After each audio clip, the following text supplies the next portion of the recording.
हरे कृष्णा। आज हम भूमिका में से इम्पॉर्टेंट पॉइंट डिस्कस करेंगे। वैसे तो भूमिका पूरी ही इम्पॉर्टेंट है, बट हमने इसमें से कुछ इम्पॉर्टेंट पॉइंट्स मार्क करे हैं, तो आज हम वो डिस्कस करेंगे।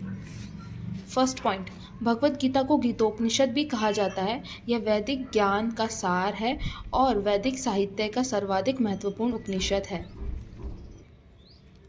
सेकंड पॉइंट, भगवत गीता का मर्म भगवत गीता में ही व्यक्त है। यह इस प्रकार है, यदि हमें किसी औषधि विशेष का सेवन करना हो तो उस पर लिखे निर्देशों का पालन करना होता है। हम मन माने ढंग से या मित्र की सलाह से औषधि से नहीं ले सकते। इसका सेवन लिखे हुए निर्देशों के अनुसार या चिकित्सक के निर्देशानुसार करना होता है।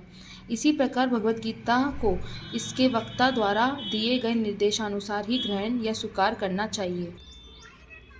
भगवत गीता के वक्ता भगवान श्री कृष्ण हैं। भगवत गीता के प्रत्येक पृष्ठ पर उनका उल्लेख भगवान के रूप में हुआ है।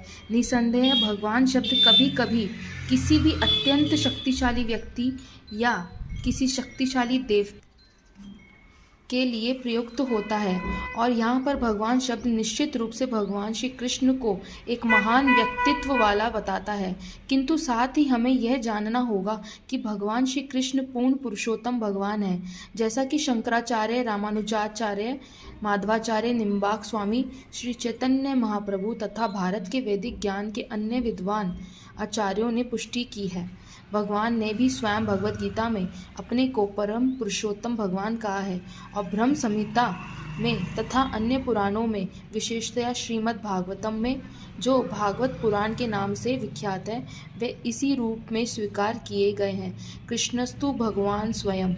अतएव भगवत गीता हमें भगवान ने जैसे बताई है वैसे ही स्वीकार करनी चाहिए।